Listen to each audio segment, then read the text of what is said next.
उम्मीद दिल को छू जाने वाली कहानी। यह कहानी है राधिका की। राधिका बहुत चंचल खुशमिजाज लड़की थी। वह सबको खूब हंसाया करती थी। राधिका किसी को दुखी नहीं देख सकती थी। वह अपने माता पिता के साथ बहुत खुश थी। राधिका अब बड़ी हो चुकी थी। अब राधिका के माँ बाप उसके लिए लड़के देखने लगे थे। राधिका के लिए एक अच्छा रिश्ता आया था। कुछ दिन बाद राधिका की शादी हो गई। राधिका के ससुराल वाले राधिका को बिल्कुल अपनी बेटी की तरह मानते थे। राधिका के पति भी राधिका से बहुत प्यार करते थे। इसी प्रकार शादी के 5 साल बीत चुके थे। एक दिन राधिका अचानक बेहोश हो गई।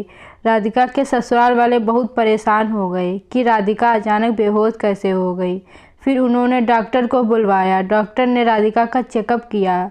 राधिका के पति ने डॉक्टर से कहा कि राधिका को क्या हुआ है, तो डॉक्टर ने कहा कि डरने की कोई बात नहीं है, राधिका माँ बनने वाली है। राधिका और राधिका के ससुराल वाले बहुत खुश थे।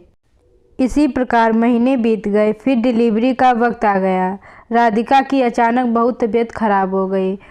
राधिका को हॉस्पिटल में एडमिट करवाया गया। राधिका को बहुत तेज दर्द होने लगा। 27 घंटे हो गए लेकिन राधिका का दर्द कम ना हुआ। फिर उसके थोड़ी देर बाद राधिका ने एक लड़के को जन्म दिया। राधिका ने अपने बच्चे की एक झलक देखी ही थी कि वह बेहोश हो गई। राधिका के पति ने कहा, राधिका ठीक तो हो जाएगी? तो डॉक्टर ने कहा, राधिका के शरीर में बस थोड़ा ही खून बचा है। फिर उसके बाद राधिका कोमा में चली गई। 6 दिन बाद कोमा से बाहर आई। जब वह कोमा से बाहर आई तो उसके हाथ और पैर खराब हो चुके थे।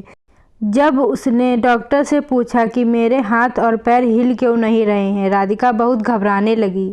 डॉक्टर ने कहा, राधिका तुम्हारे हाथ और पैर खराब हो चुके थे, इसीलिए हमें तुम्हारे हाथ और पैर काटने पड़े, वरना तुम्हारा शरीर भी धीरे धीरे खराब हो जाता और तुम्हारी जान भी जा सकती थी। राधिका को करीब 4 महीने लगे ठीक होने के लिए।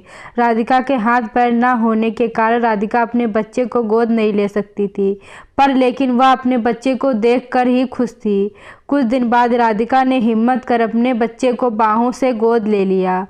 उस दिन राधिका को इतनी खुशी मिली जितनी उसे कभी जिंदगी में ना मिली थी। एक दिन राधिका के पति ने राधिका से कहा कि हमारे बच्चे को दिल की बीमारी है। उस दिन राधिका का दिल मानो टूट चुका था। राधिका ने हर दिन केवल अपने बच्चे के लिए खुश रहने का फैसला लिया। ऐसे ही कुछ दिन बीत गए। राधिका अपने बच्चे के साथ खेल रही थी और अचानक उसके बच्चे ने आंखें बंद कर ली और वह कभी वापस ना आया। राधिका अपने बच्चे को खो चुकी थी हमेशा के लिए। राधिका सदमे में चली गई। राधिका के बच्चे ने कम जिंदगी ही जी थी। राधिका अपने बच्चे को खोने के गम में बिखर चुकी थी। वह जी तो रही थी पर एक जिंदा लाश बनकर। राधिका के पति और परिवार ने उसको समझाया कि अगर तुम ये उम्मीद खो दोगी तो हमारा क्या होगा, हम सब क्या करेंगे। उस छोटे से बच्चे को तो अपना भविष्य देखने का मौका भी नहीं मिला, पर तुम्हें वह मौका मिला है, इसीलिए उस मौके को तुम ऐसे ही मत जाने दो। ऐसी बातें सुनकर राधिका को एक जीने की उम्मीद नजर आई और अब उसने एक्सरसाइज करना भी शुरू कर दिया था। और वह दिन भी आया जिस दिन राधिका व्हीलचेयर से उठकर खड़ी हुई। फिर उसके बाद राधिका ने हार ना मानी और ऐसे ही वह धीरे धीरे चलने भी लगी। दोस्तों, जीवन कितना भी कठिन क्यों ना हो, लेकिन हमें अपनी लड़ाई हमेशा लड़नी चाहिए और कभी भी उम्मीद नहीं हारनी चाहिए। आप लोगों को यह कहानी अच्छी लगी हो तो वीडियो को लाइक करना ना भूलें।